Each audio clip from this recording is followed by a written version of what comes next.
biggest brain.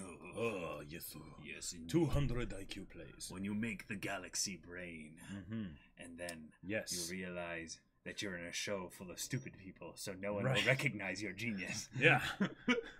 That is the problem with a lot of smart characters in anime. But hey, welcome everybody to podcast number 123. Oh, yeah. Yep.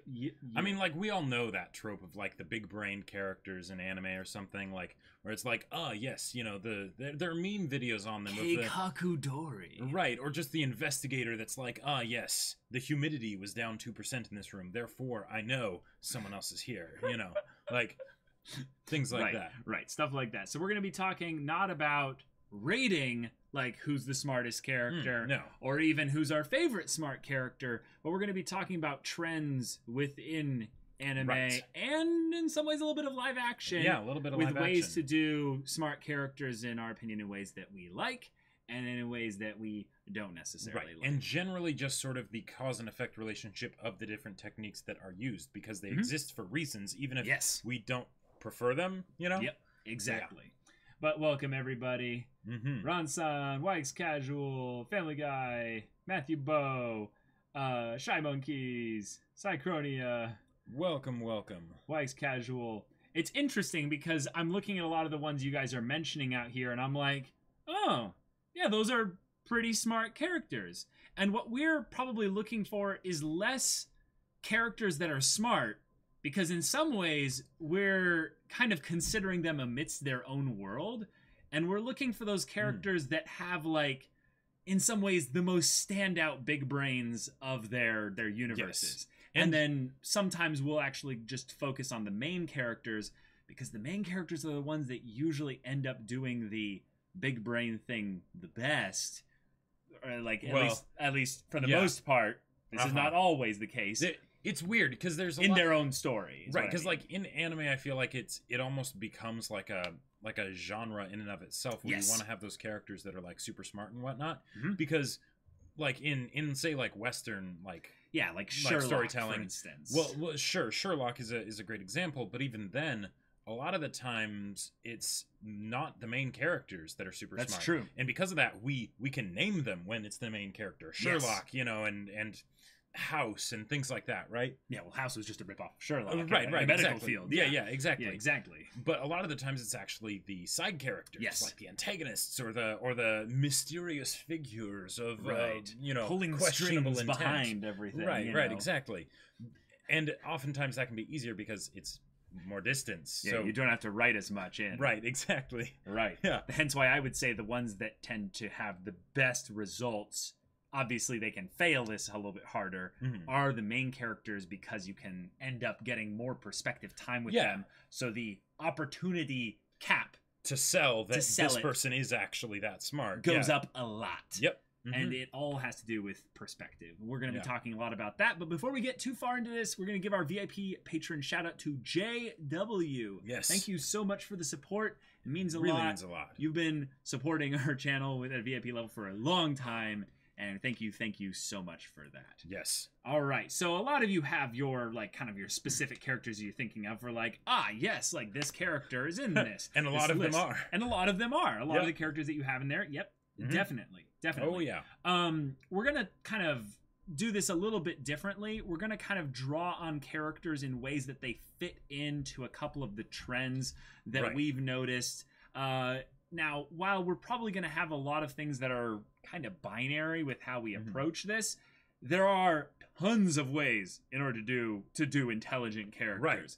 But we're kind of doing anime as our content for the most part. And in anime, it's usually exaggerated a bit much. Oh, yeah. More than probably live action. Right? Because why not? Yeah. You have a medium that allows you to just flex your creative silliness and in some ways amazingness through your character writing. Because if there's enough suspension of disbelief already, then and you're doing things like, say, having giant mechs and stuff that can be hurling galaxies at each other, then why not go the extra mile with you know, a character's massive noggin, right? Exactly. One of the things, though, that I think might be a rather timely way to start this out is by talking about how oftentimes characters in anime that are smart, it is just a universal descriptor that encapsulates everything, right? If they're really smart, then that means they're smart in any way that could possibly showcase that they are smart. Even if that's usually not how it works in real life, and hey, it's anime, so you can totally do that. Exactly. But that usually comes with certain drawbacks. Right? An example that's usually used is that the person has an antisocial aspect to them. They have an aspect of them that gimps them in one other stat, so to speak. So their intelligence is ridiculously high, but their charisma might be a little bit hurting, or their wisdom might be a little bit hurting. Yeah, or they're so smart that they apply it everywhere, and it is absolutely flawless, and they, you know, they just are constantly good at anything. And that in some ways can be done well. Yeah. Just because you've seen it done badly in a lot of ways doesn't mean that it cannot be done rather well. Like, stories are stories. Yeah. There's the only rules are made to be broken. Rules are made to be broken, exactly. Yeah, you just want to understand why the rules are there and what they are, so that when you break them, you're breaking them intentionally, not accidentally. For sure. We got a couple subs in here. Going to shout them out here. Mesker1 with the Twitch Prime for 15 months. L versus Light in Big Brain War. L and Light are literally at the top of our list for this because it is a story built around these tropes. So it's going to be a perfect thing that we'll be discussing here. Thank you so much for the Twitch Prime. And Trashokan with the Twitch Prime for 14 months. Wow. Thank you so much, you two. Appreciate it. Oh, we got an emote thanks to Trashokan's subscription. Oh, cool. I have to check that out. That's awesome. All right. So what are some of those characters that right off the bat you guys think of when you think of, like, Galaxy Brain? Big IQ, like really like their character design should be changed so that they can accommodate their massive noggin. Yeah, like swollen forehead, and all the good stuff there. Well, we put up a whole list of characters here, and we drew inspiration from a ton of things. And just because your character didn't make this list doesn't mean we don't think they're smart. This is just the ones that we thought up right off the bat. And these don't necessarily mean that they're good examples. Like, you might see some of these and be like, okay, how dare you mention that one in the same breath as this other character, because this one is a way better. Yeah, those totally exist, right? We are mostly attributing these to shows that we have either finished or consumed a lot of, and then have basically the tag underneath their character in their RPG equivalent of I am very smart, you know. They regularly visit the r/I am very smart. So first foremost, Death Note features Ellen Light. They are probably the most popular iteration of the big brain dynamic between two characters in anime because of how ridiculously popular Death Note is. Because, like, the entire premise of the show almost hinges upon that. The conflict and the thriller aspect, it's all in the mind games, right? Absolutely. And while there are definitely parts of the show that are better than others, it's something where that aspect, it pretty much hits out of the park. Even if, say, and we won't talk spoilers, even if, say, certain things you kind of wish they went a little bit differently. Another example of this in a show that's rather similar was Lucien Schneizel. Lucien Schneizel, where two different iterations, I would say, of the big brain style of things. Lelouch definitely got a little bit more leeway with his big brain stuff in the second season. And if you don't know who Lelouch is for some reason, that's Code Geass, which if you liked Death Note, you should definitely check it out. Yeah, they're both kind of interesting mirrors of that style of show.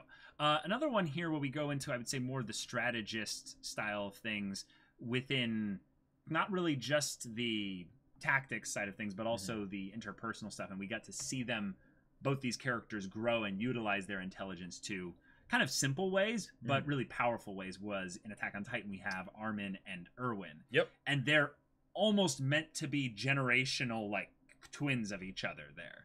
It's very much an apparent thing within that. And then we have the villains list. I'm just going to go through these rather quickly here. We have Aizen from Bleach. He's almost a meme within himself.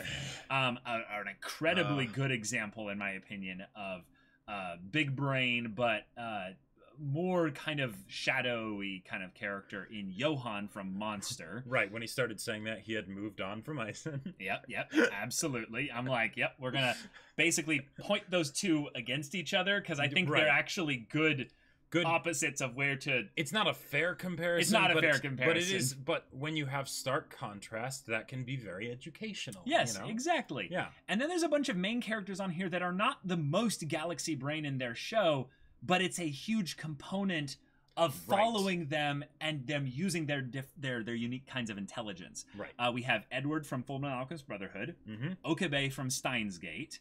We have the trio from The Promised Neverland, which, quite frankly, are quite big brain. Quite big brain, and it did make its way into their character design. Yep. We have, of course, Deku from My Hero Academia. He is not like galaxy brain level in any way, shape, or manner, but he is definitely a smarter character. Yep.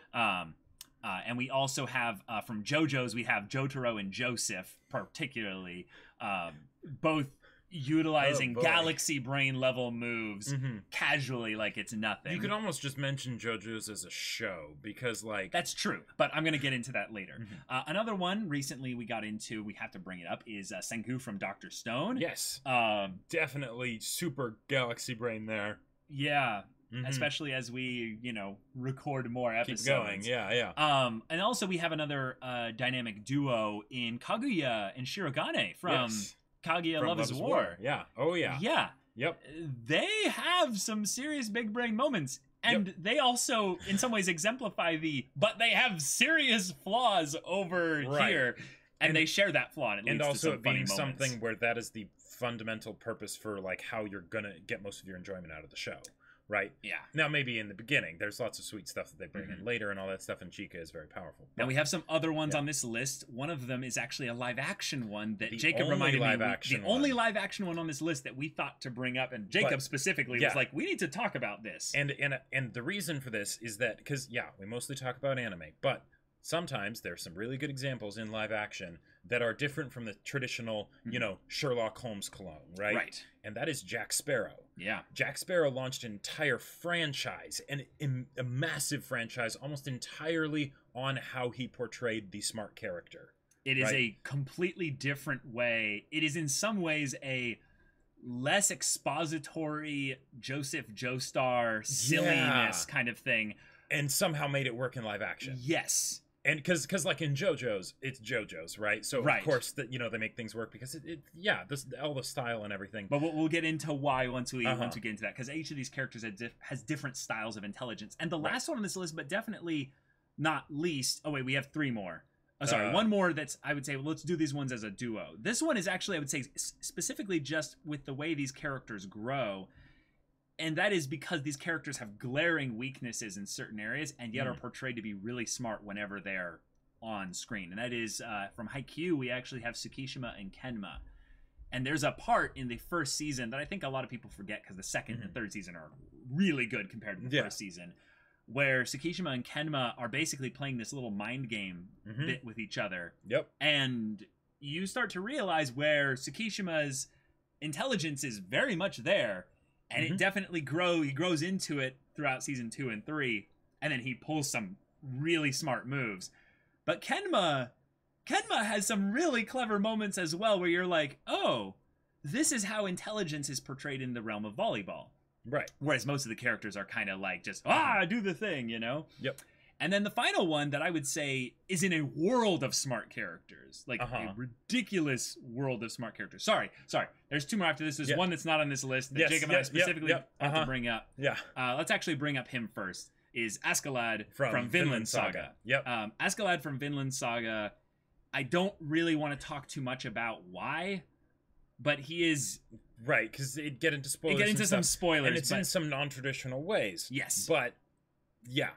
Askeladd is a very unique style of a smart, intelligent anime character. And then the final one that I think you could put like a dozen characters from this show on this list and you'd be like, absolutely.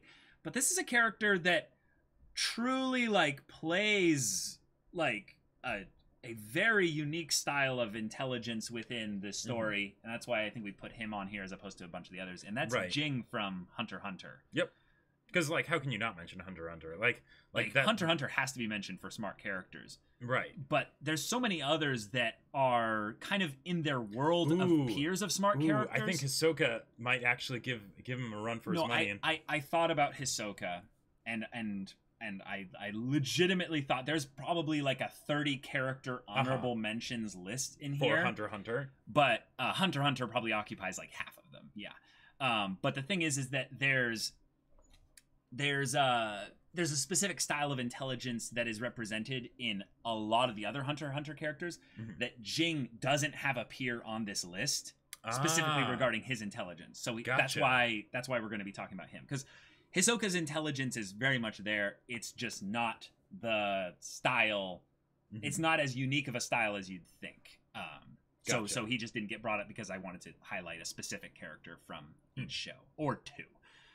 Okay, so what are kind of the two main ways we kind of differentiate between people's intelligence in shows? There's lots of ways, and quite frankly, you could learn a lot just by going onto like TV tropes and doing a deep dive. Like TV tropes in general is just wonderful, but probably the most common one that we bring up is the difference between knowledge versus intelligence. Yes. So oftentimes in stories, they'll have characters and they'll be like, this person's really smart.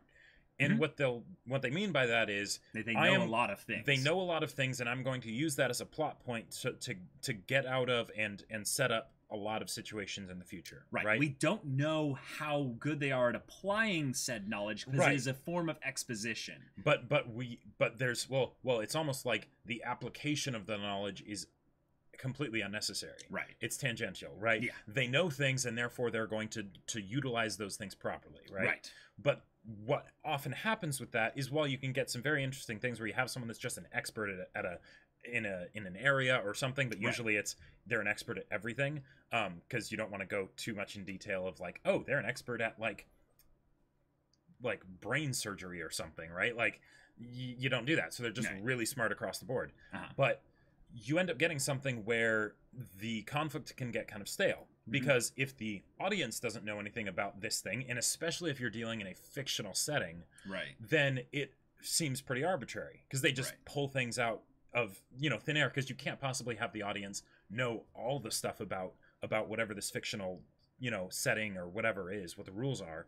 Right. In some ways, that's what Hunter x Hunter basically meant to do with the whole Heaven's Arena arc and setting up the Nen system. Was like, we need to basically get this all out in front here before we end up going into how everyone is going to essentially pull out of their hat the specific level of intelligence they have regarding the Nen system. So we have enough knowledge that we can at least translate, enough what they're doing at their specific moment there, even though the show isn't going to tell us, because they would rather spend their time showing rather than telling. And one of the things that can be a lot of fun when you do something where, say, a person knows a lot of things in a particular area, and you don't want to have to sort of explain that to the audience, but you still want to like show them being competent, is you show their thought process. Because they don't necessarily know exactly what the situation is here.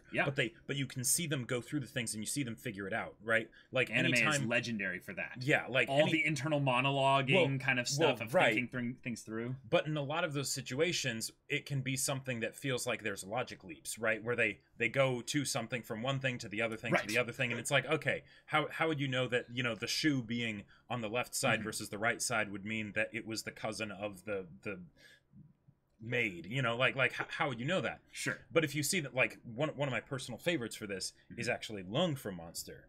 Because whenever he gets into the zone where he's like, okay, I'm here, and you see his thought, I am Tenma, a Japanese man. Oh man, there are so many good uses for that gif. But when you see them processing something, and they don't have all the knowledge, right? But you know that they're good at learning, right? And then they notice things, and they're like, okay, if that means this, all right. And then they hypothesize, and they posit things, and then they see if that holds up, right? And oftentimes, because of stories, you don't have a character posit too many things and have it be wrong, because then it feels like a waste of time. It feels less entertaining.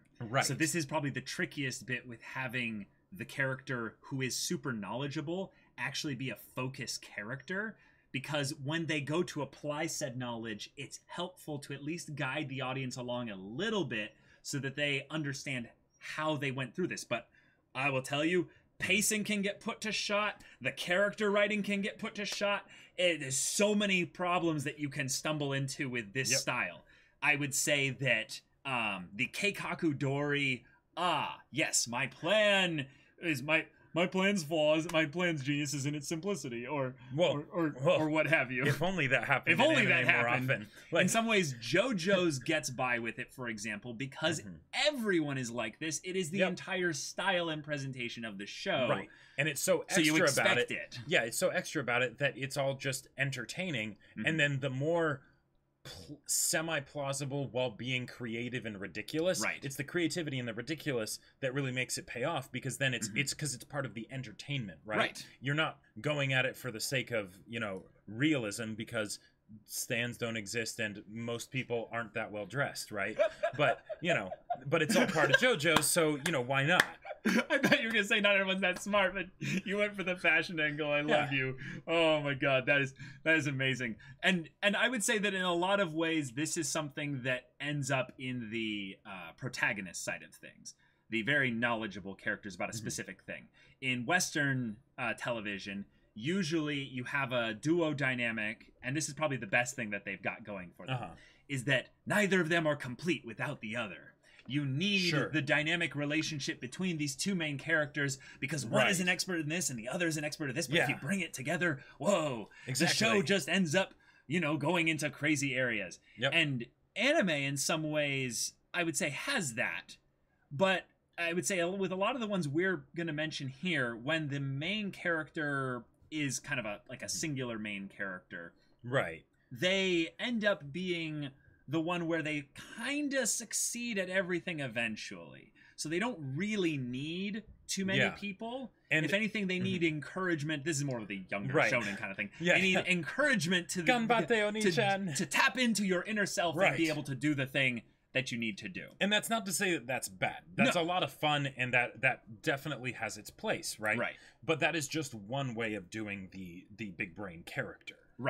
Now, with the other side of intelligence is basically, well, the intelligence. It's the critical thinking, the ability to learn, the analysis and whatnot. You basically see these characters, and these are the ones that are hyper observant. They're basically the ones that I see things and I absorb all this information, and oftentimes there's a lot of silliness that this can get to in anime, but in some ways it's where some of the best stuff comes from. Is you have a character who is got some like avant-garde like way of perceiving society, and they're just absorbing information through this weird intuitive method or something, and they end up doing these crazy ridiculous things because they're able to constantly perceive reality as it is.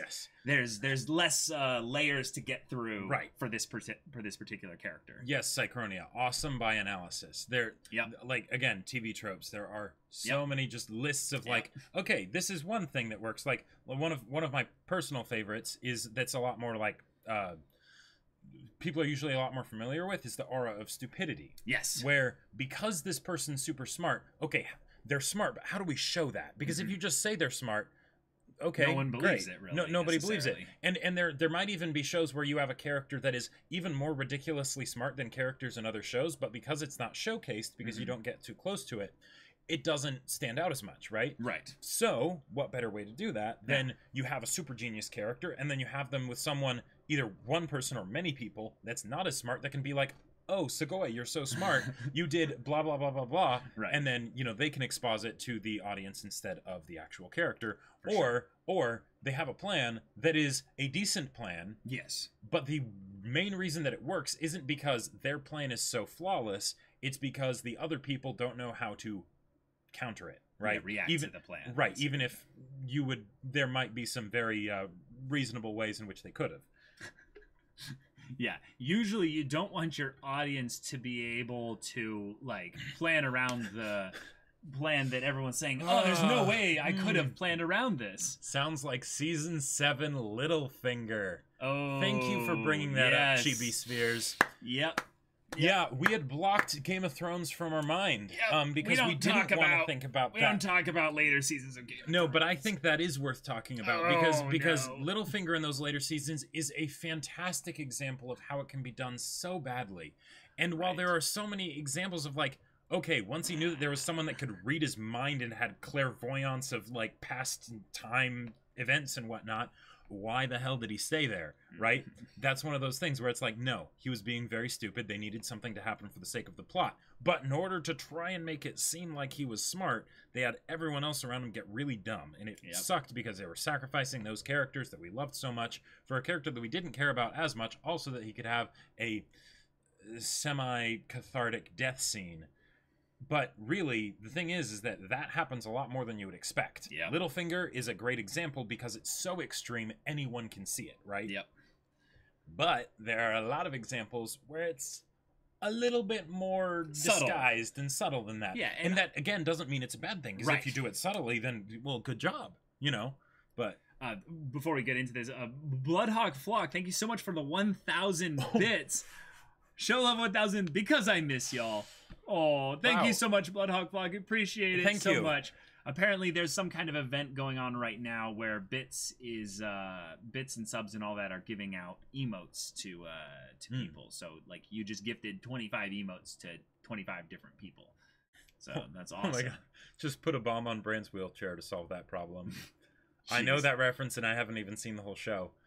Oh man. Yeah. Wow. So one of the things that this knowledge versus ability to learn aspect kind of leads to is that there's certain characters where, because they're so smart, and it usually is not just because they're so smart, but it's because the aura of stupidity is maybe utilized a little bit, or maybe just that because they're the main character, they never fail at anything. Right. And usually this is something that people are kind of okay with, actually. I would say, for the most part, it's like, hey, they're the main character. Yep. And just... You're putting the audience on a power trip anyways by showing them how this person is just awesome at everything and hyper so competent. Smart. Yeah, and all the people who are like, no, that's just Mary Sue, stupid, you know, whatever. No. Every rule exists to be broken. So you can have those insanely hyper competent characters. Right. In some ways, like, almost none of the characters on our list actually, like, do this, because either they're a villain and they eventually get defeated, which usually just undermines their intelligence in the first place, because they... Right. Yeah. Or they're so kind of vague in the background of their intelligence that you never get to see them truly go after too much of anything. Right, yeah. So yes, so Gain from Monogatari, I would say, is a great example, but I wouldn't want to put her on this list personally. Now, granted, we haven't finished the series, so this might change. But from what we've seen of her so far, she at least appears so hands off. Even though we're starting to get clues of how she actually is pulling the strings, she's so hands off, as far as it seems, that I wouldn't put her on this list. Right. I would say Jing is an example of this list in that you never actually see him fail, but you never actually really see him 100% succeed, because his goals are something that more lend towards spirituality and some aspect of Zen and kind of an internal balance and just having fun. He doesn't really apply himself very hard in the situations that he's in, or at least he doesn't seem to. Right. So in some ways, I like that trickster aspect of him, that he kind of breaks the rule in that it's kind of okay for him to never really fail. But then again, we also don't know where he goes as a story beyond the anime. And there's literally one moment Jing is surprised. Yes, that is the punch from Leorio. Yeah. That is literally the only moment that probably but yeah, Armin, that kind of things happen. Armin is a great example of the smart person that makes mistakes. Right? Because he totally makes mistakes. He makes tons of mistakes, or it's not even necessarily that they're mistakes, because that's implying that he should have known not to do that in the first place, but where he had a good idea and he tries it and it just doesn't work. Because the thing is that no one knows the future. Even when you have a super smart anime character, you may be playing the odds, and the odds may be in your favor, but you know, that might only be 75% to 25%. Wait, Mesker, right? one. Which moment was the moment that Jing kind of was surprised by something? I'm actually, like, curious. I thought it would have been the punch. But while you're letting us know about that, one of the things that is kind of tricky about this thing of everything going perfectly is, I would say that a lot of the times people will create a character, and I would say this is where this trope is done really well, is that the character will be characterized a specific way. And they'll have a fatal flaw, but it'll be something that doesn't really apply yet. So when they're doing their big brain stuff, they can always succeed because their fatal flaw hasn't been brought up into the front. Mm-hmm. Now, what's tricky is timing when to bring their fatal flaw into the story, like having it actually apply really well.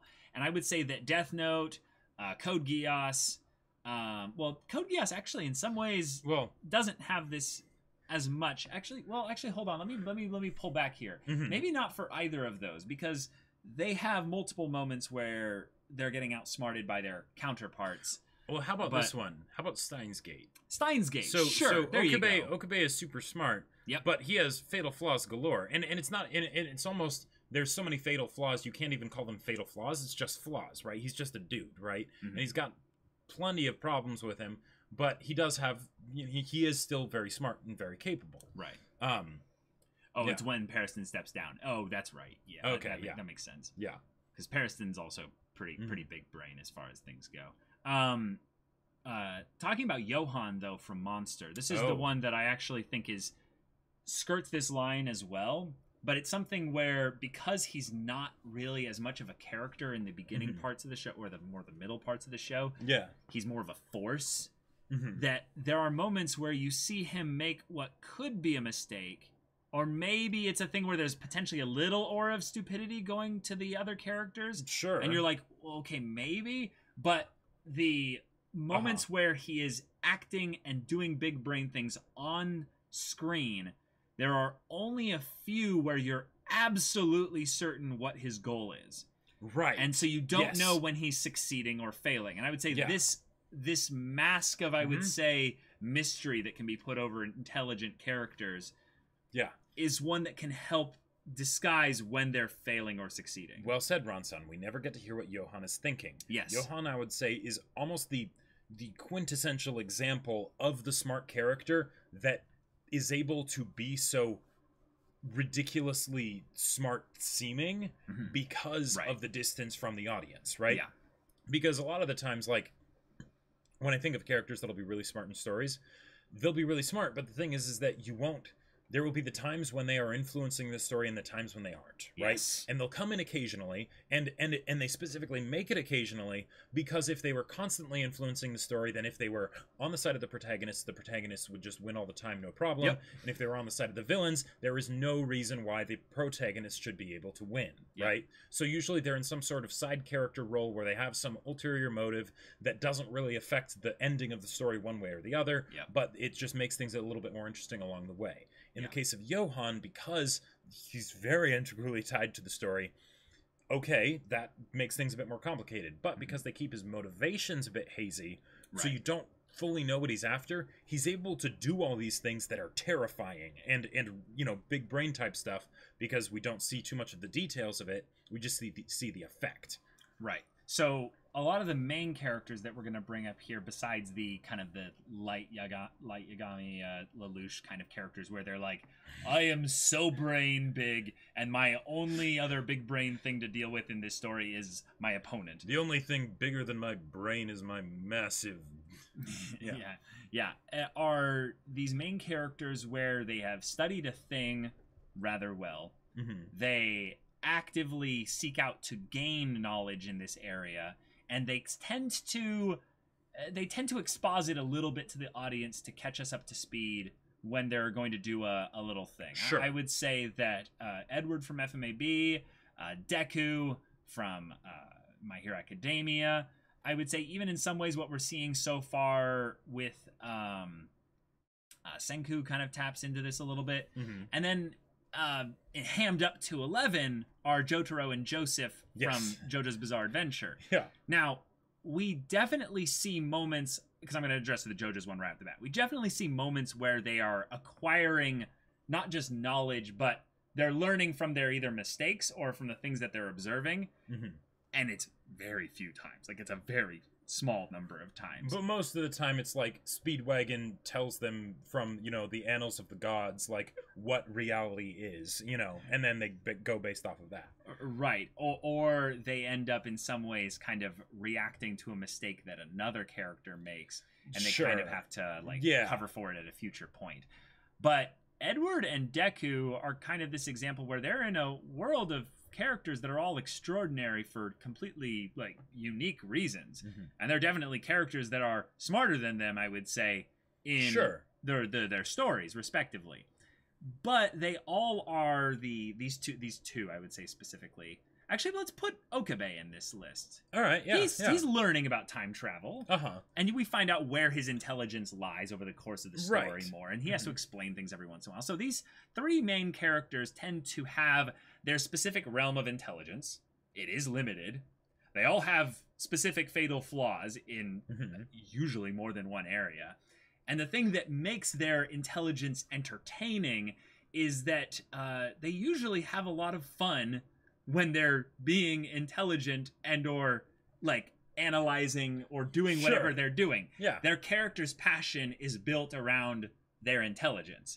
And this is a personal thing that I haven't even talked to Jake about this, but I personally really appreciate this, is when the character's passion lines up with their intelligence, and we get to see them act in their intelligence, and they're enjoying what they're doing. So we don't scrutinize necessarily as much, because we love how much they love what they're doing. Well, and it's not only that. Like yes, it certainly makes it more enjoyable, but and this is something that I would say Senku is a great example of this too. Yes. But it's something where it explains why they're this intelligent, because intelligent usually can be summed up as experience, right? Sure. You're used to this kind of thing, so even if you haven't seen this exact situation before, you can improvise based on your past experience, right? And that's something that is great to showcase. It can be a lot of fun. It's just general competence, but you know, up here, right? However, if they just have that for no apparent reason, right? If they know how to do brain surgery, but they didn't study to be a doctor, that's going to seem pretty weird, right? Whereas if they're someone where they're like, okay, I absolutely love, like, say for me, I love D&D, right? So I'll come up with a lot of crazy, like, you know, like D&D things and whatnot, and I can get kind of big brain about it. But there's a reason for that. It's because I love playing D&D, right? So I'll do it over and over and over again, right? In the case of, say, Senku, he loves science, but there's reasons why he loves science. There's reasons why he's so smart, you know? So even if he doesn't know exactly what he has to do, he can try and figure something out. Same thing with Edward, right? He loves alchemy, right? So even if he doesn't know exactly what to do in a given situation, he'll try and figure it out. Right. Deku does the same thing as well. Okabe in some ways has a different take on this, in that he loves, in some ways, proclaiming his intelligence and seeming intelligent, but there are moments where he clearly does things that are intelligent, and he kind of just does them, and then later, once people are like, damn it, you outsmarted, that was actually pretty clever, and then he goes, haha, yes, you noticed, I am clever. There's a level of enjoyment with that as well. I would say in kind of with regards to The Promised Neverland, because the main three characters are all very smart, but they specifically kind of say they're smart this way, they're smart this way, they're smart this way, you end up kind of getting them as more of a packaged unit, especially when they work together, which doesn't happen for a good portion of the show, when they're figuring out motivations and stuff like that. But there are specific, I would say, limits to each of their intelligence based on specific, I would say, character blind spots. And it's not necessarily that it's like a fatal flaw, but it's like, if JoJo characters perceive everything just like as is, and they just declare it Speedwagon style, The Promised Neverland has characters that specifically have their cone of knowledge and genius, and then that cone is pointed in specific directions, and it's not pointed in others. And that also can be based on their focus, not just their actual area of expertise, right? So they have some objective, and this is one of the great things that you can do with when you have an intelligent character is if you make if you make there be something that basically jeopardizes their ability to be rational in a situation, right? Yeah. If, say, a loved one is in danger, right? Right. Then you can have things happen where they get invested and they might think they're being totally smart and have thought everything through, but they haven't, right?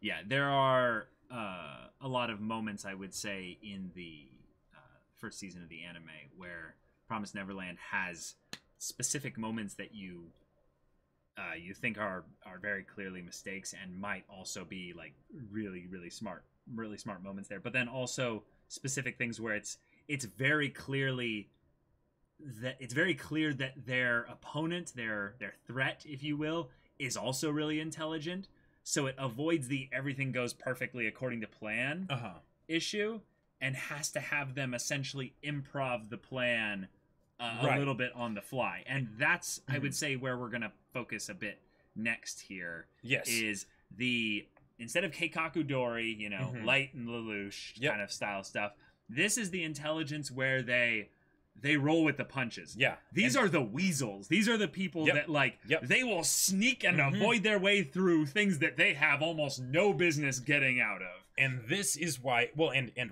there's those, and you don't necessarily know who those are. Yes, if they have a really good poker face, you don't know if everything's going according to their keikaku, or if they're weaseling their way through something. And this is literally why Jack Sparrow is on this list. This is why Jack Sparrow is on this list, because he is the king of this. I have never seen a character that does this better than him. And sells it. It's the acting. He sells it so well. Johnny Depp did an amazing job. But also, if you just look at how The Curse of the Black Pearl was written, the first Pirates of the Caribbean movie. Only the first one is what we're talking about. Only the first one. It's not talking about the other ones, right? There.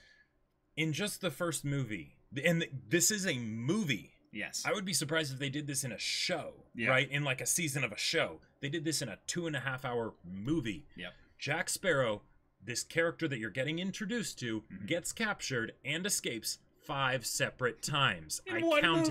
In one movie. It's almost repetitive.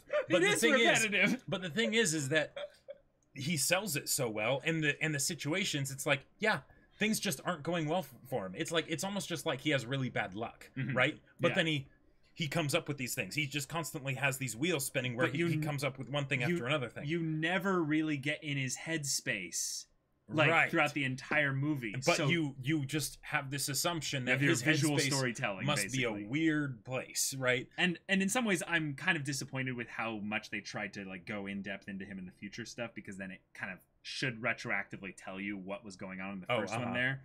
But it is are you making this up as you go along? Right. Or are you actually big braining us? Yeah. And it's don't try to answer that question. Yeah. It's better not knowing. It's better to just have it be a mystery. There are a couple characters, I would say, on this list that very much are forced to do this. The environment they're in is so abnormally just difficult that in some ways they have to do this. Their plans just can never work. Armin and Erwin are kind of examples perfectly of this, and that's more the world of Attack on Titan selling so well how bad their human plans it's just come into things here. It's bad, right? Yeah. Another example of this, I would say,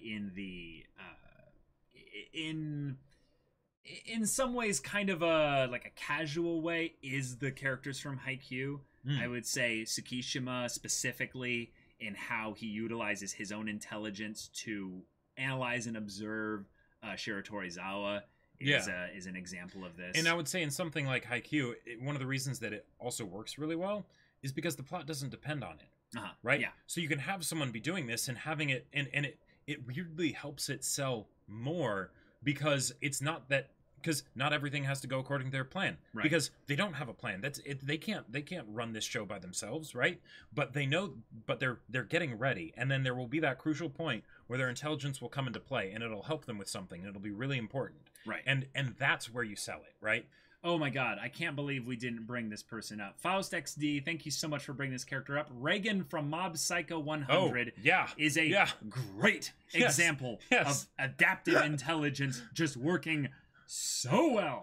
And the thing is that when season 2 happened and they started to deconstruct his character, I almost had a little bit of a panic thing with that, and it shows in the discussions. but they did it so well. They did it so well. And then, of course, we can reference Joseph Joestar, of course, for the over-the-top version of this adaptive intelligence, where it's like they're both trying to do the everything goes perfectly according to plan and the I have perfect adaptive intelligence. And the reason why the adaptive intelligence, I think, is so interesting and so much fun is because you get to see this character be put in a situation where the character thinks this, their enemies think this, and you, the audience, think this. They're screwed. Yep. They are screwed. Like, there is nothing they can do. Yep. And the thing is that a lot of the times that will sort of be pretended to be built up. Right. But it doesn't go very far. You can't, it's hard to sell it where all three are in perfect alignment. Yeah. Usually the one that's left out last is the audience. Right. The audience is always the last one to believe that the character is actually screwed. Oh, yeah. And even if you have something where it seems like both of the parties in the show are convinced that the person's screwed, usually one of them is not showing everything. Yep. Right? It's where it's classic JoJo's. Yeah, exactly. But in the case of say Joseph or Jack Sparrow, I think Joseph and Jack Sparrow and Reagan all kind of work really well. Is that even if they have some plan or ploy or scheme that they're going to try and do, they're like, oh no, this is just bad. Okay, I'll try this thing. Maybe it'll work, right? And in JoJo's they push that a bit farther with the crawling, stop. You know, but it's comedy at that point. Yeah, it's comedy at that point. So it's fun. A character that I feel like needs special mention in this adaptive intelligence category, because over the course of the story, this character runs into things constantly going badly, and it's something that endeared me to their character, not because of how they got out of it, but because how they held on to who they were in the midst of this problem.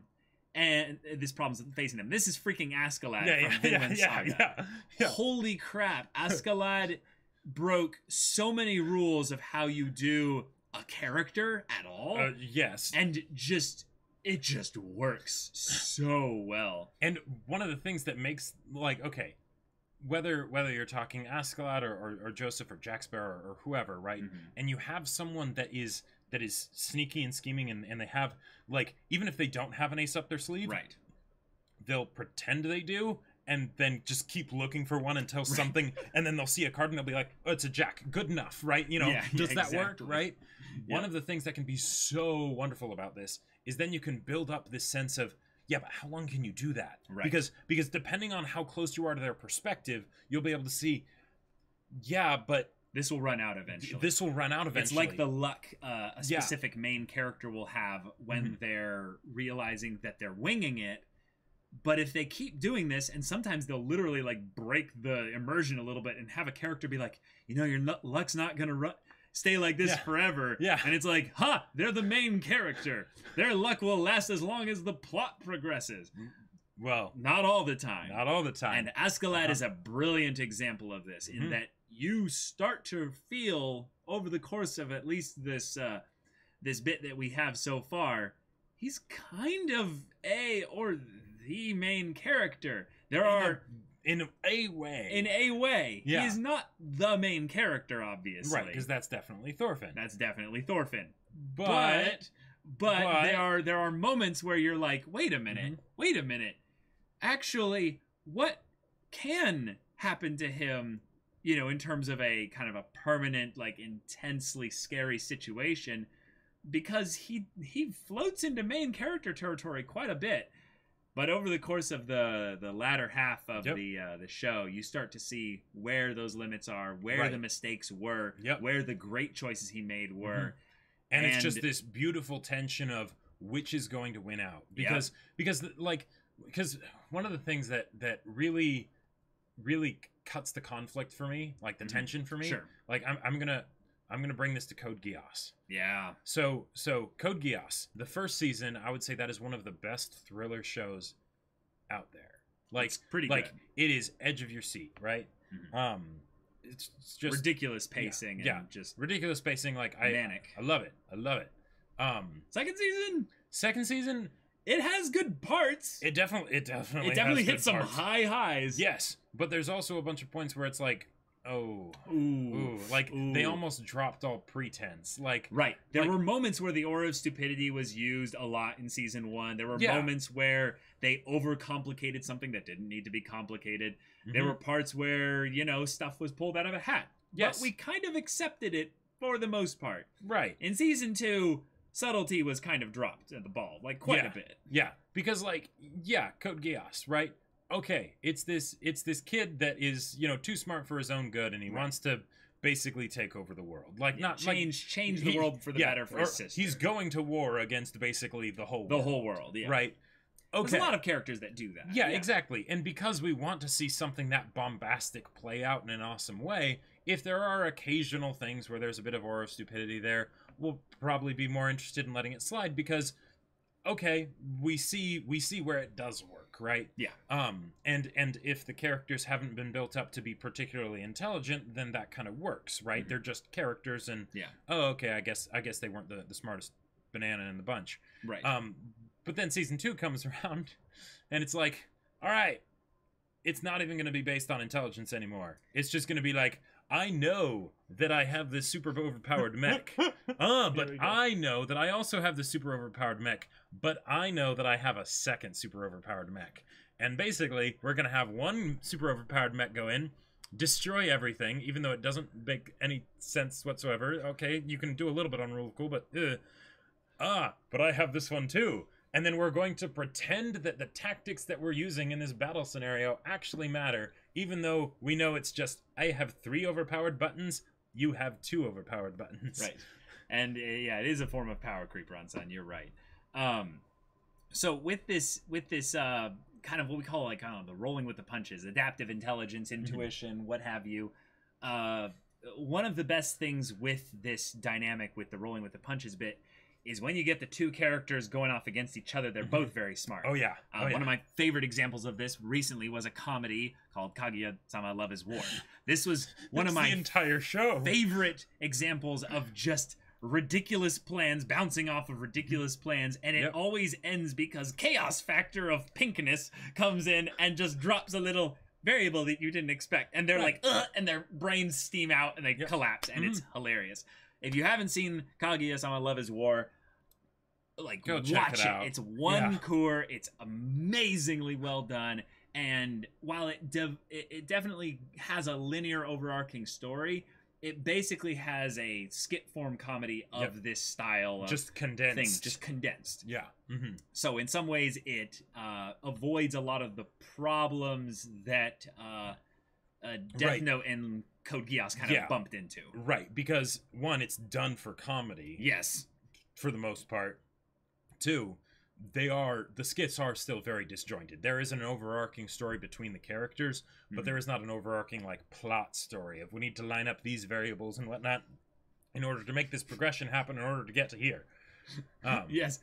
Okay, so you put your mines there, and my tripwire is here, and you still have an opening to attack right here. Wait, Chica, what are you doing? Yeah. I loved that.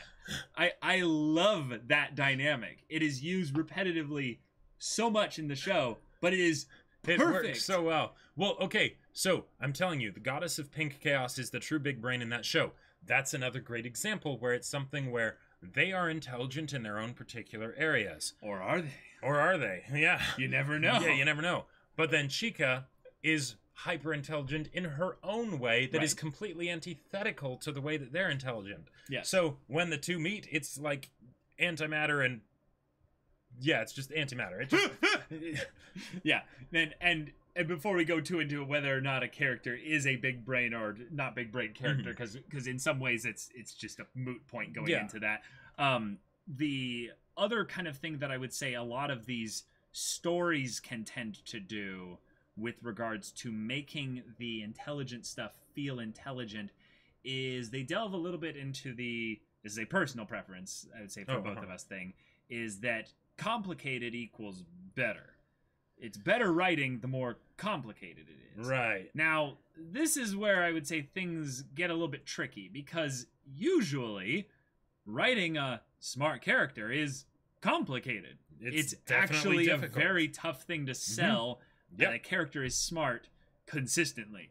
the longer the story goes on, and the more character like screen time they have, it gets way really tougher. Hard. That's why a character like Johan is able to do it so well. I mean, Naoki Urasawa is amazing, but it's also that he's rarely on screen. Right. So usually one of the things that is good to fall back on with this area of intelligence is limit their scope of intelligence to specific things, and then constantly show them succeeding with their intelligence that they've been given by the writer or what have you to do well at those things, and then have them have any number of things, whatever it is, where they don't have that intelligence. It just doesn't click. Whatever the way is that they're trying to hack the thing, they're like, I am trying to use my square block for this circle hole, but goddammit, it doesn't work. Yeah. So Ragnus 10.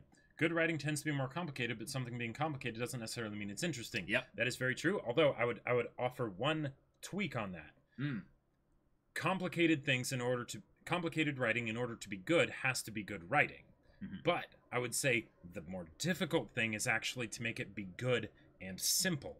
Right. Because it's so much harder to sell, right? If you want to do something where a character, say, one-up somebody, right? Yep. And you just have it be a simple one-up, right? Yep. Like, you never expected that they would do something and therefore they win, right? Yep. They beat the person at whatever it was they were competing in, whether it's battle or a chess game or whatever, right? Yep. Or getting the other person to confess. It is really hard to do that in a simple way and have it feel gratifying. Because if the higher the stakes are, the higher the payoff should be, right? So if it's just a simple thing, how do you make that simple thing still have that ridiculous payoff that it should if it's been built up to, for 10 episodes or something, right? How do you do that? Yep. I don't know. It's really hard. You need to figure out how to do it for each individual situation. But if you can do it in a simple way, and make it pay off, it can be so much better. Anime does it all the time, though. It's crazy when you see it happen and you're like, oh, that was really good. Really? Now, I would say that when it happens, though, it's not something that you go back on and realize that it was like the highest point in a story. So it's not as memorable in my opinion. That's interesting, because I would say that anime usually falls into the trap of that complicated is better. And that's why you have the super long monologues about let me exposit about how exactly this worked, right? Because I did the thing, then blah blah blah blah, and this is how it works. I have a couple of examples. Usually they are things that, while built up over a long period of time, the one-up, for an example, if we're using a one-up as an example, is something that was staring you right in the face the whole time. Right. But no one really thought it would actually work. Yeah. And then they do it and it works. And for example, recently, I rewatched some of the final arc of Fullmetal Alchemist Brotherhood. Okay. Fullmetal Alchemist Brotherhood has a lot of the classic shonen stuff going for it, and yet it just nailed its ending by having it be basically an ending arc. It's a battle. It's a whole set of episodes for that. But the way Edward, specifically, when he goes into the final confrontation, the final problem, if you will, and the way he basically just goes, yeah, here's how I solve the problem. It's easy.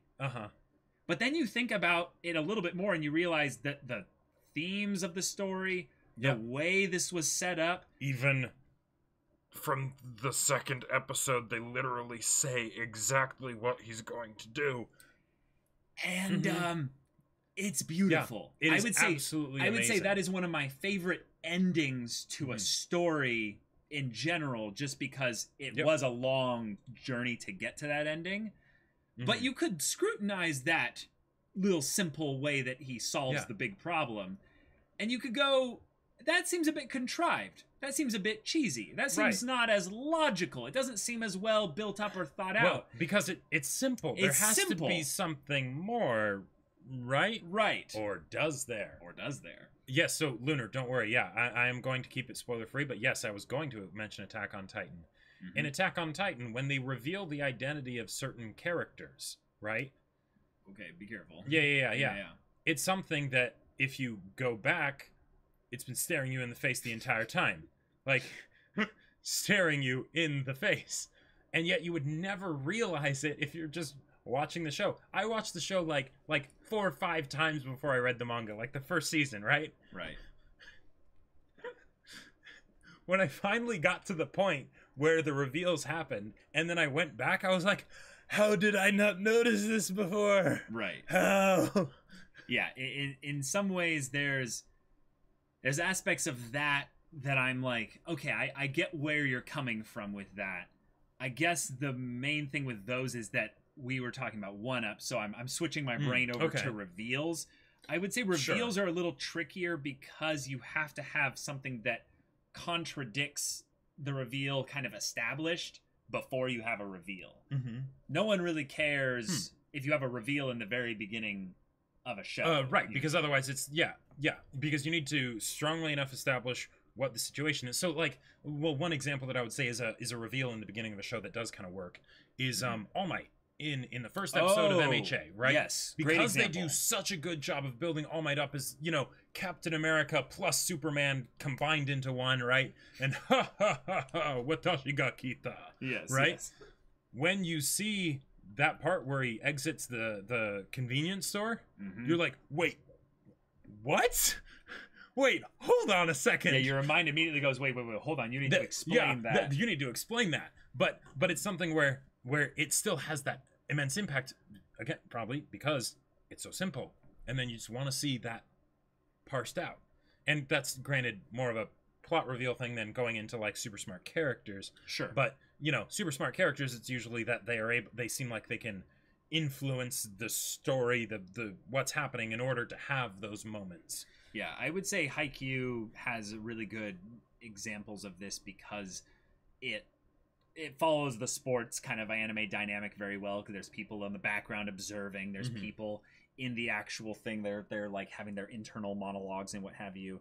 And basically Tsukishima doing his block on Ushijima was a great example of a very simple execution of a one-up. And the reason why I think it hit so hard was because they didn't go for how he was so smart that he was able to do the thing. It was that moment was tied to a bit of character growth that was foreshadowed for a very long time. So when the moment happened, it didn't hit you so hard because he outsmarted the god at spiking. It was powerful because in that moment he enjoyed what ended up happening from it. And then we get the biggest Yosha, but it's beautiful. And I would say that is again an example of a simple one-up. It is right? a simple because it's something that was simple, but that doesn't mean it was easy to pull off, right? You see him struggling to be like, all right, come on, eventually we're gonna wear this guy down. Yeah, at some point, right? Right. This guy does have limits, right? I don't think it's in that part. It's in a later part of the season, but there's a part where they show Ushijima with his arms and he's pushing down the team of Karasuno like solo. Oh, yeah. And they're all like trying to hold him up. And that image kind of exemplifies what I would say that kind of thing happening in the story was really powerful. So because then it's something where because it's a similar situation to the Aura of Stupidity, but the reason that it's different is because someone's trying to basically bring their smarts into the game when that is not normally something that people would expect.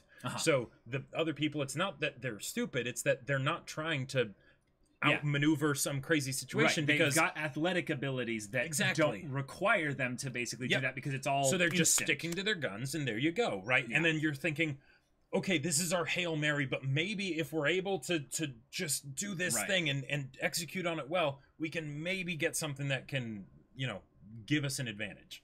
For sure. I would say let's go actually into some examples of where there's some certain traps about this whole super smart character where they kind of dropped the ball in our opinion. And I would say we can talk about Aizen rather quickly here because you all know I don't like Bleach.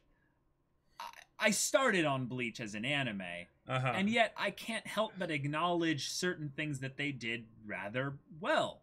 Yeah. I really enjoyed that first set of maybe 60 episodes of Bleach for a good, just stereotypical shonen fight the power kind of, you know, thing. And Aizen's first reveal during those 60 episodes, that was great. Yeah, that was awesome. Like, I'm kind of okay with being a little bit spoilery here, but like his faking out his death, right? His moment of is it Toshiro? Yeah. Well, right. The whole idea of his maneuvering of that with the girl. Like, the biggest thing that is there is sort of like a MacGuffin of okay, it works, is apparently he has a super illusion set up. Okay, but his actual like moves and stuff in that first bit there are kind of smart, given the first thing that we have set up there.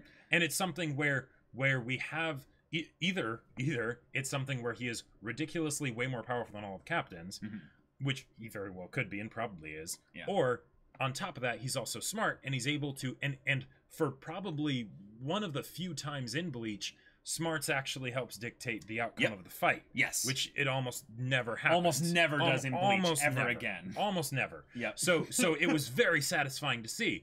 But then you have things later where he's like, yes, Mr. Main Character. I guided your ascent from birth. This entire story has been according to my grand design because I wanted to groom you for no particular reason. As a shonen protagonist. And what was it? What was it in the end? He wanted to have him fight progressively stronger enemies, so that he would be able to help Aizen evolve into a grander being by being able to fight him at key specific points. It's something where, in some ways, you can very much enjoy and get a lot out of that, and I'd say that's perfectly fine. But it's an example of where the all according to Keikaku, yes, cake, you know, and all that is ends up leading towards them explaining away basically very lazy writing. It's just that's usually the way it is. But in this case, I would say that one of the best things about Aizen is that he is the villain. We don't actually get that much time with him. Imagine if we spent 366 episodes with Aizen as the main character. Right. And because the thing is that paying attention to the time investment of the audience is really important, because the more time that you spend building up to something, then the more it needs to pay off, and if it doesn't, they tend to get upset, right? One of my favorite examples of the simple one-up in Bleach actually is Gin, even though it's something where because it's Bleach and smarts can't have any dictating any effect on the actual outcome, or they can't like have him actually be shown doing anything to help his secret undermining thing until the very end. Right, exactly. Yeah, and there are plenty of times where he could have done it earlier and it would have done something. Yeah. But just the idea of, okay, you didn't spend a lot of time on this character, right? They're a complete like throwaway side character pretty much, right? So if it falls flat, that's fine, right? And then we just have him do this thing where, you know, you kind of figured that he was up to something and turns out he was. Right. It doesn't work, but that's fine. Then next, you know. So I would say that this this aspect actually of the I planned around the plan stuff actually works out rather well in The Promised Neverland in its three main characters. They each have a grand keikaku that they have basically in a very complicated, crazy way orchestrate, not perfectly, but to maneuver their way through a very dangerous world that is stacked against them. And it isn't until very specific points later in the story, like towards the very end of it, where you're like, oh my god, we got played here. And it was a very complicated... What show is this? Promised Neverland. Oh, right. Right. Yeah. You have Ray with his stuff of being like from a young age. You have Norman with him being basically the well, I don't want to go into spoilers for this thing, but if you know Promised Neverland, you know what happens with Norman. But Emma is also as well. Emma, in some ways, I felt like was probably the best handled of them all because she's kind of the mainest of the main characters. Sure. I liked what Ray and Norman did a lot, but I loved the emotional connection to a lot of the planning that Emma did. And it is something where it is a bit complicated. It is a bit of a, oh, this was a bit, there are a lot of hoops jumped through here. Mm-hmm. But, you know, once you're able to basically explain it and sell it with, you know, specific key moments in the story, it then allows it to be something that edifies the story rather than explaining the lazy writing, which Promise Neverland doesn't necessarily have that. But it is something where when you're concocting your grand plan, you might really want to sit down and just be like, okay, is this actually a foolproof plan, or can a 5-year-old... It's kind of the meme thing of the, how can your 5-year-old defeat your overlord of evil in like simple ways? Exactly. Again, TV tropes. One of the things they talk about is how the classroom of 5-year-olds, like that. Yes, all hail Phil. Yeah, yes, the Phil. Phil is the example of what defines this trope. well, I mean, yes, but also just the idea of like memeing. Yeah, of course. But the idea that like, and this is why complicated does not equal better. Right. Is that if you give your super Machiavellian evil scheme to a kid, usually they'll be able to look at it and be like, why don't you just do this? And then you're like, my entire life is a lie. Like they literally, like, they just completely threw out my plan and presented me with a much better, simpler, easier way to do it that would totally succeed in the story. And they're 5 years old. Okay, yeah. I actually really like that idea, Psychronia. I think having a story where you literally have an evil dad, and it's kind of the ProZD thing of like, I'm gonna kill you, and this thing. Oh, honey, that's a lovely drawing. Well done. Your father is so proud of you. Yeah. And you have that villainous virtue thing of them being an evil overlord.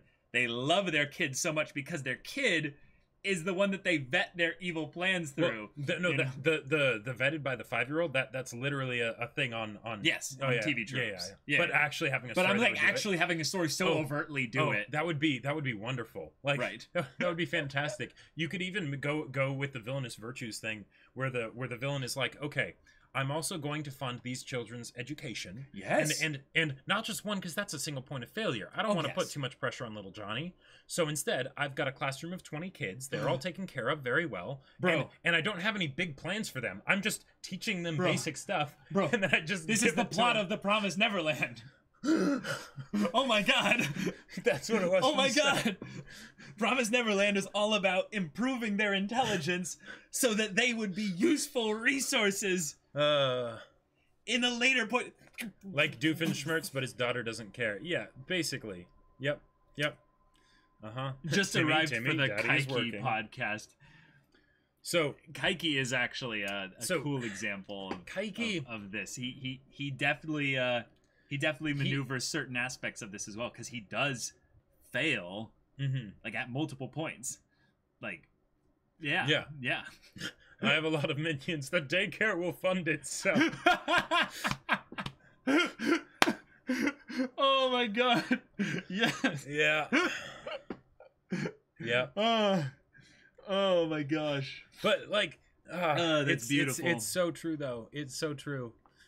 Man, I would so watch an anime that was just like a comedy about some evil villain and his concocting plans and like, you know, 5-year-olds are debunking it constantly. Well, he just picks up like his daughter from like, you know, like kindergarten, and he's like, okay, so honey, could you look this over for daddy? And she's like, fine. And she takes her crayons and is destroy this, get rid of that. And he's just like, I spent weeks on that. No, the best part is that she doesn't understand the complicated stuff. Right. So he has to translate it into crayon drawings for his child and then gives it to her, you know, as like a little flip book or something.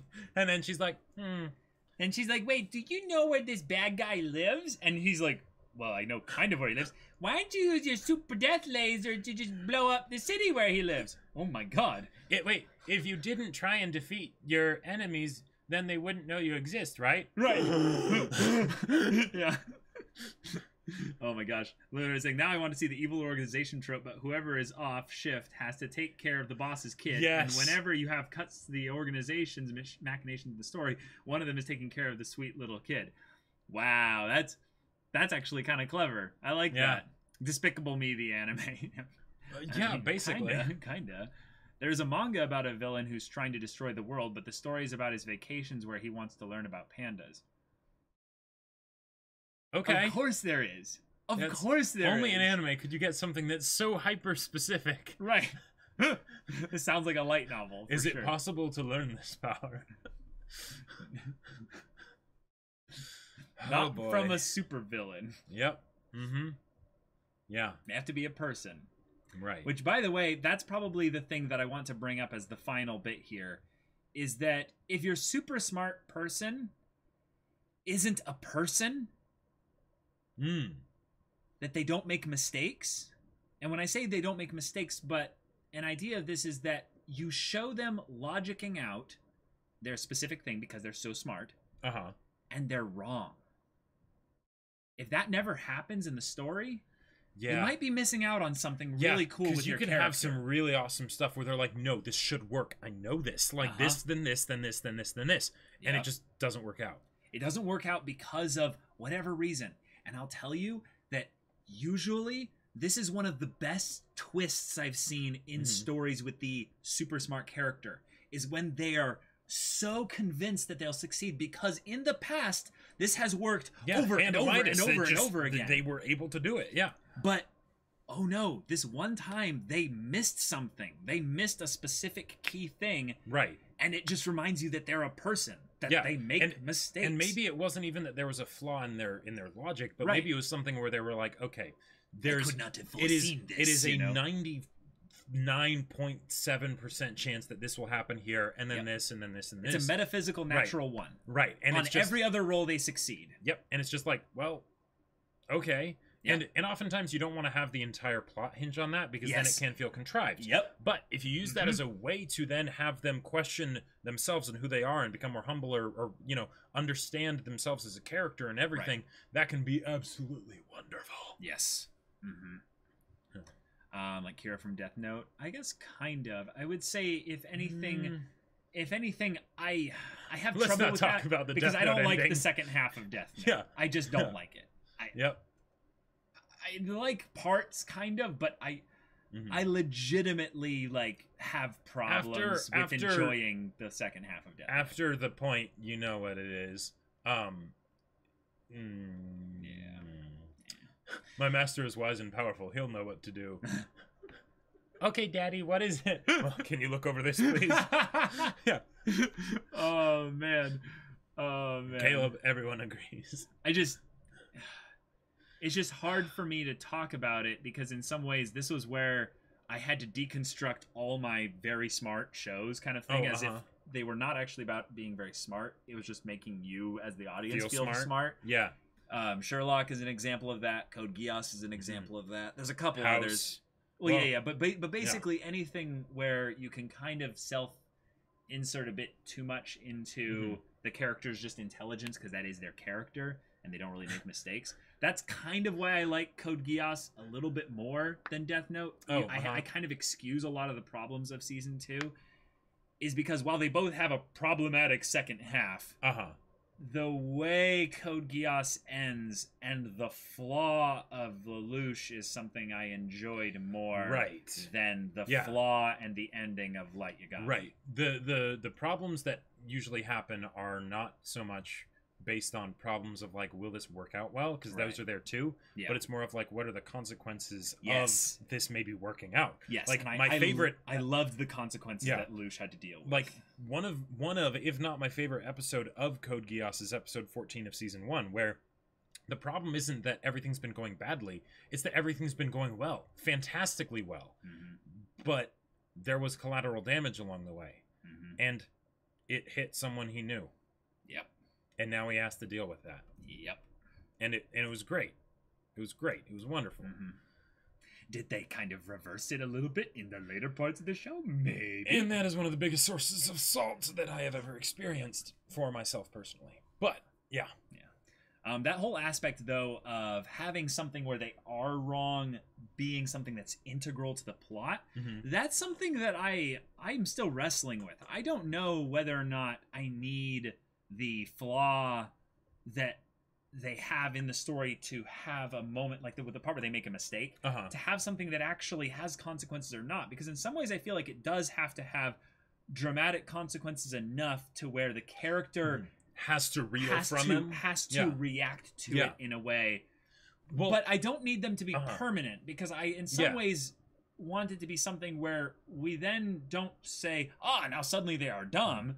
It's okay, now they need to use their their different style of intelligence a little bit to fix this issue that just came up. Yeah. Well, one of the things that I would say is something to keep in mind for whether or not that will work for a character in a story and whatnot, is whether the plot and the conflict mostly revolves around the problem solving of the issues, or whether it's about the characters and the themes of the story. Right? Yeah. Because if it's something where it's about like the themes and whatnot, then if they end up failing because of just bad luck, basically, that can be fantastic. That can be absolutely fantastic. I see Fate Zero as kind of like that in a lot of ways, because they're all thinking it's going to go one way, and no, it doesn't go that way, right? But if it's something where it is very much about like, will they be able to topple this puzzle, through their own, rationale and whatnot, then it can be fairly disappointing. Yeah. Yes, we are into the Silmarillion. I believe Jacob has seen No Game No Life, or some of it. Yes, I have seen No Game No Life. I have not seen No Game No Life. Yeah, and anyone who says that you can't have a hyper-competent protagonist, or that if they're like that, then that means it's bad, it's like, no. There are absolutely ways to do it well. But, yeah. You love all the realization that mobs put through the scars and villains through. It's all great, feels good stuff, in your opinion.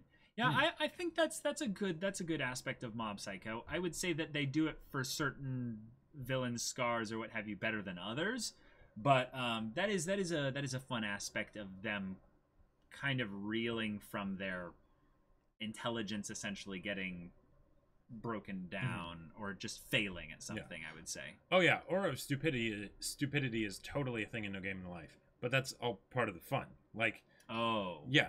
Isn't it just a show about them beating people at games? Yep, exactly. Yeah. And they're very creative with the solutions for how they beat them at the games. Gotcha. And the games themselves are very whack. So, yeah. Okay. Please react B-Stars. This show is pretty good. We have B-Stars on our list. Don't worry. Yeah. Don't worry. Yeah. I appreciate the recommendation and spending the what do we have these called? Berries. Yeah, that's right. Because it's like we're doing One Piece manga, and that's our biggest thing on our Twitch channel. Right, yeah, so. No Game No Life totally gets it. Yeah, that coin toss at the end. Yeah, like that's something where they're very much aware. So it's either them rigging the odds, or are they like cheating, or is it actually a random 50-50 thing? Basically, it's just the whole show is ridiculous. So it's just JoJo's? Yeah, it's basically like JoJo's, but it's not quite portrayed in the same way. Okay, cool. Yeah. The Death Note. Oh, the Death Note specifically, not the show, but the Death Note itself is a pretty good use for Big Brain. Yeah, that is something that is, I would say maybe a thing that we didn't really go into as much here, and that is depending on the story, the world that they're in is either accepting of them being big brain characters or not as much, in that it doesn't necessarily have to be an aura of stupidity, but you can actually have the world of intelligence. JoJo's, for example, everyone is super big brain for the most part. Yeah. Especially in stand battles or just the battles in general. Yep.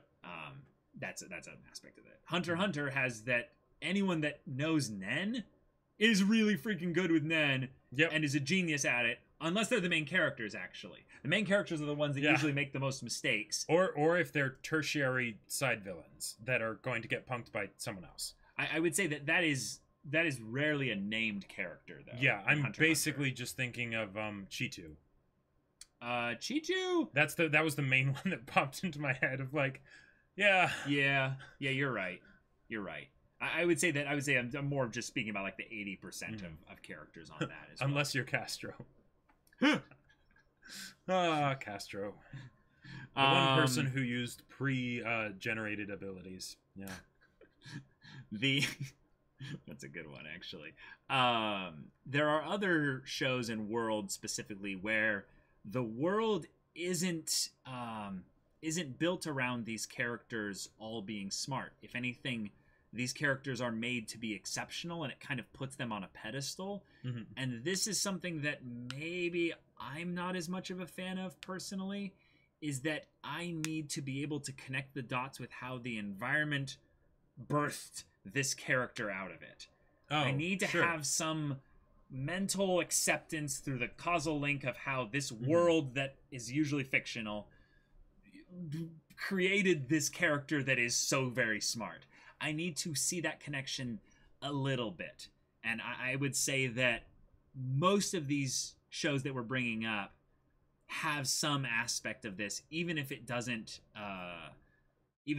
actually go into it as in detail. Even Gotcha. Aizen, the one that I would say is the worst example of the smart characters on this list, there is a specific thing as to why he is so smart. He's old, and he's got access to these spiritual things that are so mysterious. And he had glasses for a while, so...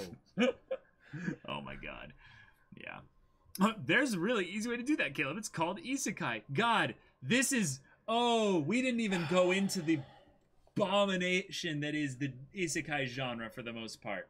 There are so many smart characters in isekai where it's like, hey, you're done actually rather well. And then I realized that I don't watch 95% of isekai because there's so dang much of it. Actually, the biggest problem that I usually have with this, I feel like it's mainly with isekai, or at least it's portrayed so wonderfully with isekai, but it really does come up in a lot of things too, is when a character's supposed to be really smart, right? And there's like a really obvious thing that they could do that would be like plot breaking and how well it would just solve everything, and they don't do it. like it doesn't even enter their mind. Like if they at least think about it, then usually they'll come up with some explanation of like, wait, I can't do it because of this. That is a writing trick to basically be like, hey, audience, I know you're thinking about this, and I don't have a reason to write around it, so I'm going to have the character bring up a reason why they won't do it. Right, exactly. Yeah. And sometimes it's not necessarily the most satisfying based on how well the audience buys the explanation of why the character isn't doing it. Mm-hmm. So if the character is characterized a lot better, then that's better, because then you can have it be something that doesn't depend on logic, right? Right. But go for it.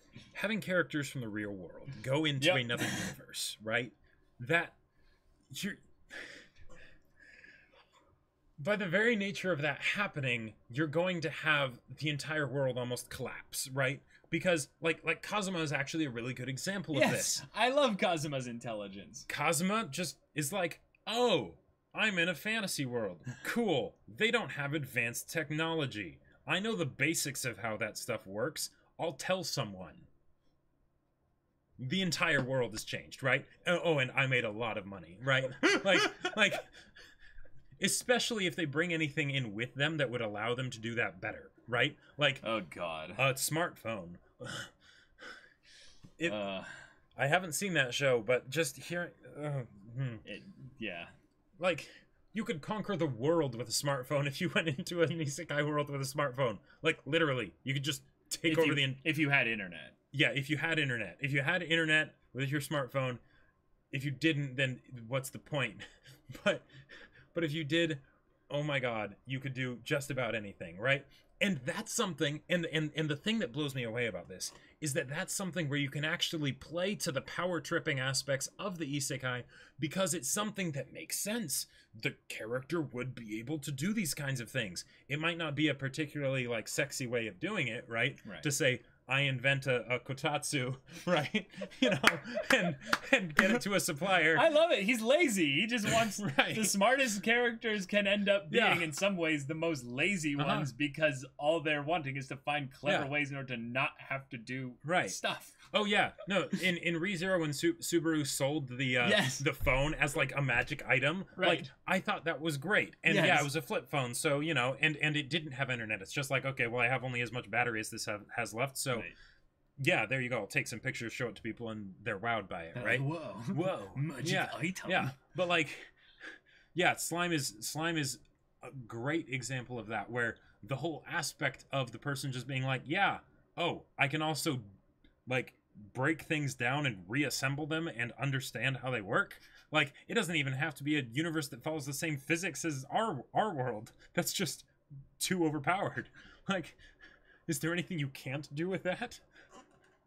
Right, like a certain slime isekai where the MC introduced weeb degeneracy to the fantasy world, thereby reducing the total productive workforce in that world. Like that, or just the concept of, like, I don't know, an assembly line.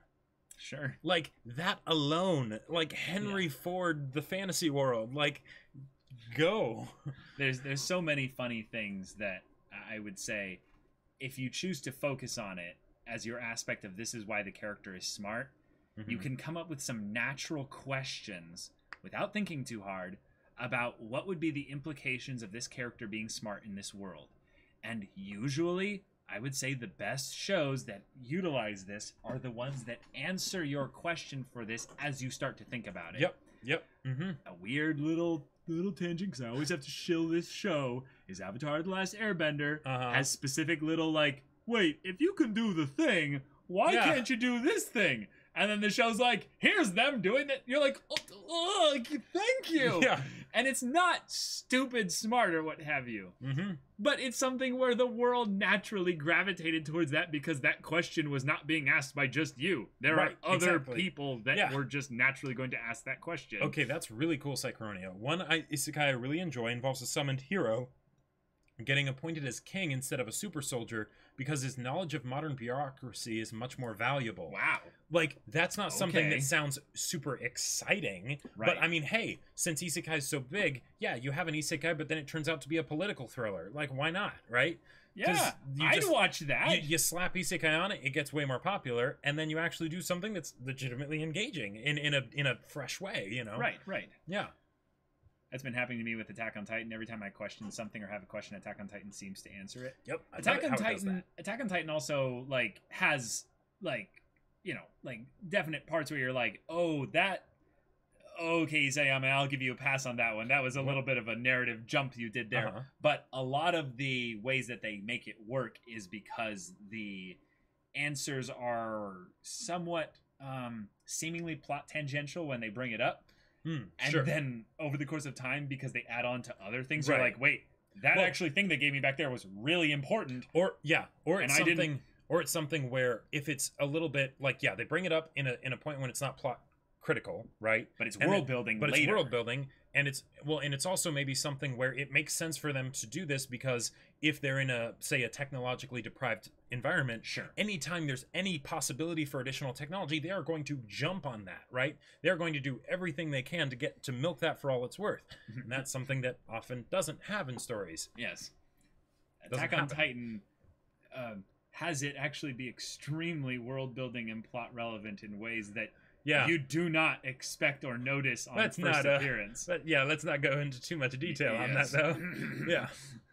Mesker, here's another thing. Realistic big brain can never exceed the intelligence of the author. I know it sounds pretentious. For example, Senku's knowledge of science can only be as high as the author's understanding of science. That is very true. Yes. That is one of the reasons why one of the biggest things for authors to do is to research, right? Because you don't necessarily need to have, like, I have approximate knowledge of many things, right? The most convincing world building is oftentimes hyper specific, right? In the case of the bureaucracy isekai, right? That's something where it probably goes very specific on the bureaucracy of that world, right? And in doing so, it makes it feel like the whole world is probably very fleshed out because if the bureaucracy part of it is given this much detail, then if they ever do go to one of those other locations or focuses or whatever, they're going to apply that same level of care. So if it's something like, with Dr. Stone and Senku with his science and whatnot, maybe the author didn't know that much about science. Right. But because he's like, okay, I know what kind of science I'm going to be using. I just learned a lot about that kind of science, like survival type stuff, right? I don't need to worry about like nuclear fission or things like that. Right. I just worry about Minecraft type stuff. Yeah, so to summarize, we have smart characters where everything goes perfectly or they have to roll with the punches. And then there's variance between the two. It's a spectrum, and there's probably other ways they can do it as well. There's the smart characters where they have tons of knowledge, knowledge. It's all about their knowledge.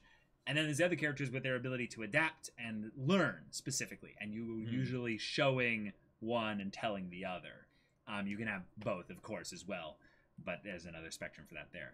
There's a trope that is constantly used in anime with regards to smart characters, and it's can be used correctly, or not correctly, but well, but it's oftentimes used wrong as the aura of stupidity.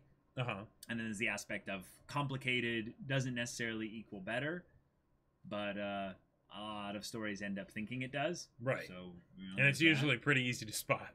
Yeah. And then, of course, the other aspect is the protagonist is so smart, or the antagonist is so smart, they're never wrong. Until they're 100% so wrong that it ends their whole story entirely. Right. They're butchered as a part of that process, or what have you. One of the other ones is what characters know. Just because a character... Like, and this goes kind of hand in hand with the knowledge aspect, but that's more like there's knowledge about things and then there's knowledge about events, right? Right. There's, how something works and then what's actually happened, right? You've probably seen this a lot with us in reactions, where absolutely we have a limited perspective on what's happening. Right. So we might get something wrong, and we get it wrong, very and then wrong sometimes. Yeah. Sometimes very wrong, and then, well, because we have this limited perspective, we'll then continue with that, say, wrong assumption or whatever, or conclusion about something, and take it pretty far. Yep. So that we are way off in the weeds. We go way off into the weeds. Because we have no idea what actually ends up happening, say, down the road, right? So we don't know that this is something that, like, gets made very clear later, or we just missed it or whatever, right? But, like, in storytelling, you would be surprised at how rare it is for a character to not know something and then actually come to an incorrect conclusion. Yep. Right? Like, because usually they're like a bloodhound. Oh my gosh. If there is a correct conclusion out there, because the story needs to keep going, the author will figure out a way for them to be able to find that breadcrumb trail, even if there might have been tons of other breadcrumb trails they could have picked up on. Yep. But yeah, that's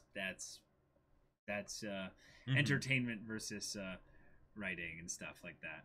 The bros are actually the perfect example of big brain characters with their theories. So many of them are wrong. So many of them are wrong. but you guys still somehow get impressed. And complicated doesn't equal better. And complicated does not equal better. but it still weirdly comes across as impressive when one of our theories is spot on, because we'll be able to understand maybe the reasoning of why, if that were to happen, why it would happen. But we still made maybe 12 other theories that were wrong. Right? Yeah. So, yeah, I think if anything, there's a lot to be learned here by literally studying just smart anime characters and figuring out what parts of them worked. Because usually there's always something that did work. That's why the story went on for more than one cour. Right. In a weird way, actually, here, a lot of these stories that you'll see here with the very smart characters are actually usually quite long. You want to notice a little pattern here, Jacob? Like, even if some of these we haven't gone through, like, the source material or something for them, what's the shortest story on this list? Promised Neverland. I think it's the Promised Neverland. I'm pretty sure that's the only one that's actually, like, super short. Oh, no, it's Pirates of the Caribbean. Pirates of the Caribbean, Pirates of the Caribbean, probably. Which, again, Jack Sparrow is amazing. Yeah. They got to spend a lot of time showcasing their intelligence, What's actually really smart? Promised Neverland? The manga? Oh, that's a good point. Oh, we didn't even think about the source material. Yeah, that's a good point. We're talking about just the anime adaptations and the visual and stuff. whatnot, Yep. But, thank you all so much for hanging out here, coming with us on this journey of intelligence or lack thereof. And it has some semblance of sense. Right, exactly. And we'll see you in a future stream. All of them are at 3 p.m. Pacific Standard Time. Yes. Mondays we do podcasts. Tuesday we do One Piece manga read-throughs with voices and incredible dramatic acting. It is very hilarious. It's certainly incredible in some way. A sense. Yes. That doesn't necessarily mean good. Yes. And then on Thursday, Jacob is doing... yes, on Thursdays, I'm doing gaming, which is Yakuza 0. And big surprise, everybody, I got through enough of that side quest that's actually the main plot line that I'm not playing as a particular character anymore, which means it won't be Cabaret Club Simulator. Whoa. I may try and burn through the main plot line so I can get back to that, but it's going to be something different. Yeah, and on Friday, I am not doing a stream. It's Valentine's Day, and so I'll be spending time with my girlfriend. So yes, see you next Friday, 2 Fridays from now, for Nier Automata, which is on Fridays at 3 p.m. except for this Friday. And of course, because gotta mention this, if you haven't had any BL in your life, if you're short on BL in your life, then go check out Battle Lines. It's my sci-fi novel that I wrote, and it's pretty awesome. It does have a big brain character, and a couple, potentially. A few. And you can see my own take on one of these, or in a blend of some of them and whatnot, but I think it's pretty great. It's pretty good, too. Yeah, but check it out. It's in both hardback and ebook. So, check that out, y'all, and we'll see you in a future stream, or maybe on our Discord if you use your Twitch Prime to have Bezos...